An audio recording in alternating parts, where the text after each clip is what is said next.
Este podcast é uma produção Reverber.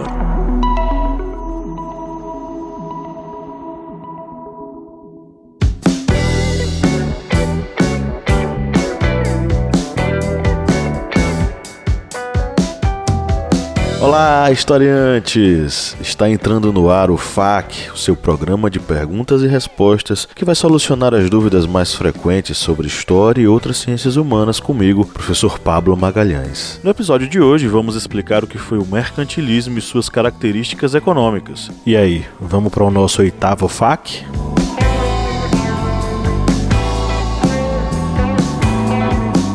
O mercantilismo era o conjunto de práticas que tinha como principal intuito o fortalecimento dos estados, que no caso eram as monarquias absolutistas e das suas burguesias, por meio do sucesso econômico. Mas esse modelo econômico não era baseado em estratégias tão simples. Um dos fatores que indicava o sucesso dos estados que utilizavam práticas mercantilistas era a balança comercial positiva, ou seja, quando uma nação exportava, ela vendia para outras nações em maior quantidade do que importava, ou seja, do que comprava de outras nações. Contudo, quando ocorria o inverso, a nação realizava mais importações do que exportações. A balança comercial ficaria negativa e isso significaria prejuízos econômicos para o Estado. E dentro do sistema mercantilista existiam vários tipos de modelos econômicos. Vamos para a pergunta de hoje. Quais eram os modelos e características do mercantilismo? Antes de responder a pergunta, deixa eu te lembrar de clicar em seguir nosso podcast e ativar o sininho para receber todas as nossas novidades. E se você estiver ouvindo a gente no Spotify ou no Apple Podcasts, não esqueça de dar 5 estrelas para fortalecer o nosso projeto.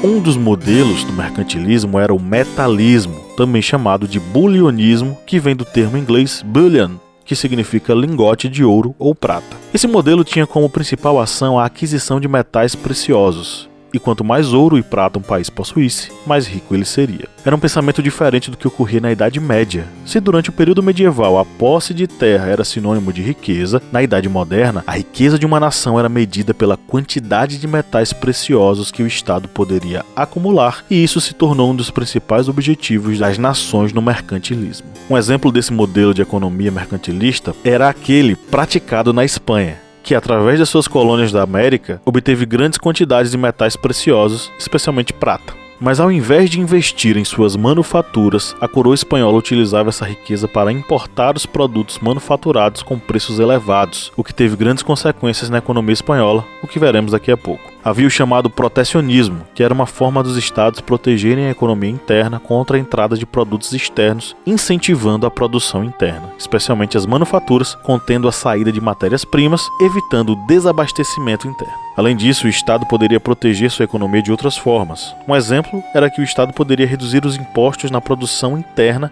e taxar de forma elevada os produtos importados, tornando-os mais caros em relação aos produzidos em sua nação, ou seja, o Estado interviria no incentivo da economia interna, e isso era o chamado intervencionismo. Mas não era só isso. Vocês viram que o Estado poderia adquirir metais e se apoiar no metalismo como a Espanha, que adquiriam produtos manufaturados de outras nações. E é aí que entra o comércio dentro do mercantilismo. Isso era o chamado comercialismo. Esse modelo foi criado pela Inglaterra e era marcado pelo comércio como forma de enriquecimento. Seu início esteve no controle do transporte marítimo de produtos nos portos ingleses. Contudo, os ingleses tomaram medidas para desenvolver suas indústrias, manufaturas, tornando-se um mercado industrialista. 2 atos de navegação foram expedidos, o primeiro deles promulgado por Oliver Cromwell em 1651 e o segundo de 1660. Ambos tiveram enorme importância para o desenvolvimento da marinha mercante no período mercantilista. Estes modelos econômicos acabaram tendo reflexos importantes sobre as colônias pertencentes aos estados europeus. Era o chamado comércio exclusivo colonial. As colônias deveriam fazer comércio, exclusivamente com suas respectivas metrópoles. A expectativa das metrópoles era conseguir comprar das colônias as matérias-primas pelo menor preço possível e vender para elas produtos manufaturados pelo maior preço, conseguindo assim lucros extraordinários. Essa exclusividade comercial com a colônia favorecia o industrialismo, já que as manufaturas nas metrópoles utilizavam as matérias-primas retiradas das colônias e o custo das matérias-primas era inferior ao do produto manufaturado. Podemos dar um exemplo deste esquema.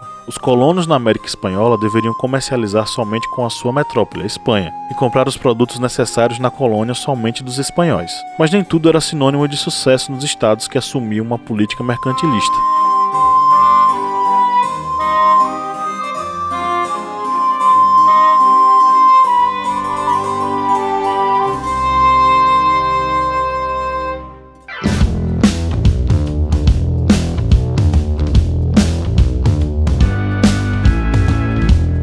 E aí, tá curtindo o trampo? Saiba que você pode contribuir com a gente no apoia.se/historiante por apenas R$4 mensais. Você ajuda o projeto e ainda recebe recompensas, podcasts e vídeos exclusivos, mini cursos, sorteio mensal de livros e muito mais. O link tá na descrição do episódio.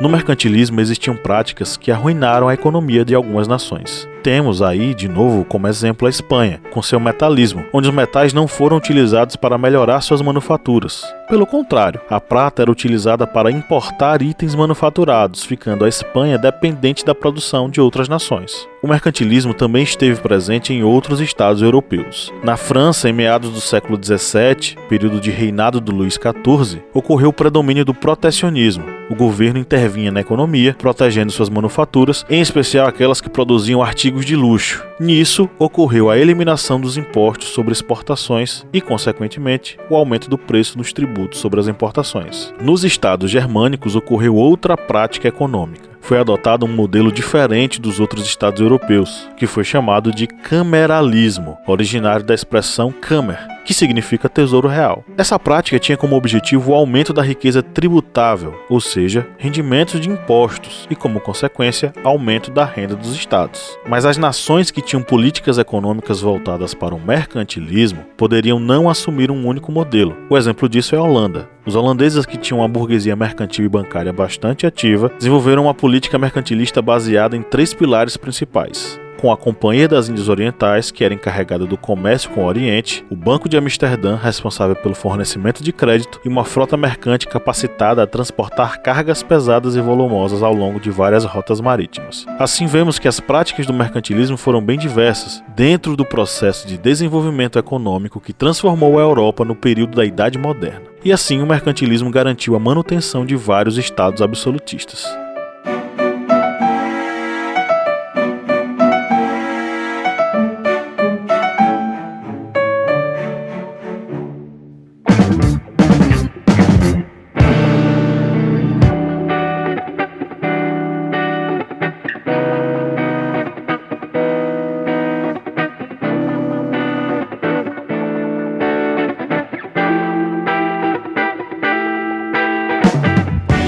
Voltando à pergunta lá do início desse episódio, quais eram os modelos e características do mercantilismo? Vamos tentar resumir em 4 características básicas. Nós tínhamos o metalismo, que era a acumulação de metais preciosos, o colonialismo, que era a exploração do comércio com as colônias, a balança comercial favorável ou positiva, onde os estados vendiam mais do que compravam, e o protecionismo, característica que está ligada ao fato de cada estado proteger as suas manufaturas e a sua economia, fazendo com que assim pudessem enriquecer.